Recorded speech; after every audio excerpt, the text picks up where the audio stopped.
le prochain mouvement sur le Bitcoin et les cryptos pourrait toujours surprendre tout le monde. On est juste à moins de 10% depuis le début du conflit Israël-Iran. La dernière fois qu'il y avait eu le même conflit qui avait démarré, on avait fait moins de 12%. Donc oui, on peut encore baisser un petit peu. Mais est-ce que ça va faire crasher tout le marché? Je pense vraiment pas.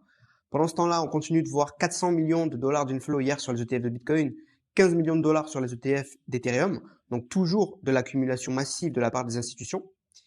Et la Fed, hier, a fait sa projection de baisse de taux, avec 2 baisses de taux toujours prévues avant la fin d'année 2025. Mais elle reste prudente à cause de la guerre commerciale avec la Chine et l'Union européenne. Parce que pour la Fed, ça crée toujours beaucoup d'incertitudes. Et donc, même s'ils se projettent à baisser les taux, si la guerre commerciale n'est pas fixée, c'est pas garanti qu'ils le fassent, surtout si l'inflation commence à progresser à cause des tarifs douaniers. Côté liquidité mondiale, si la corrélation avec le Bitcoin continue, le prochain top pour Bitcoin pourrait être 140 000 dollars. Donc bien sûr que parfois il y a un petit décalage avec cette liquidité, mais quand ça repart en général, ça repart très vite. On voit qu'en ce moment, on la suit plus exactement, on repart un petit peu au sud alors que la liquidité repart au nord.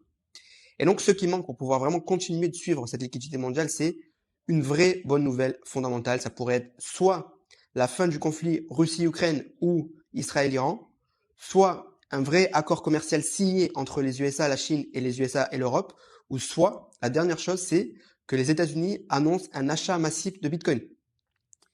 Et donc, contrairement à avril, la guerre actuelle crée beaucoup moins de volatilité que les tarifs douaniers.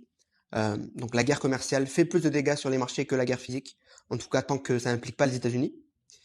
Et un truc que personne ne regarde, les altcoins, et surtout Ethereum, ont toujours explosé sur les 6 derniers mois du cycle crypto. Donc si tu as attendu jusqu'à maintenant, ben, c'est pas le moment de te plaindre, et c'est peut-être maintenant que tu vas finir par être récompensé.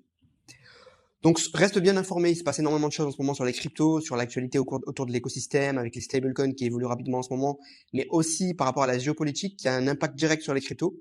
Du coup, la meilleure chose que tu peux faire pour t'informer au mieux possible, c'est de rejoindre mon groupe Telegram 100% gratuit où je te partage des actualités crypto et économiques chaque jour en temps réel. Et surtout, je te fais des messages vocaux pour te donner mes conseils d'investisseur crypto depuis 2018.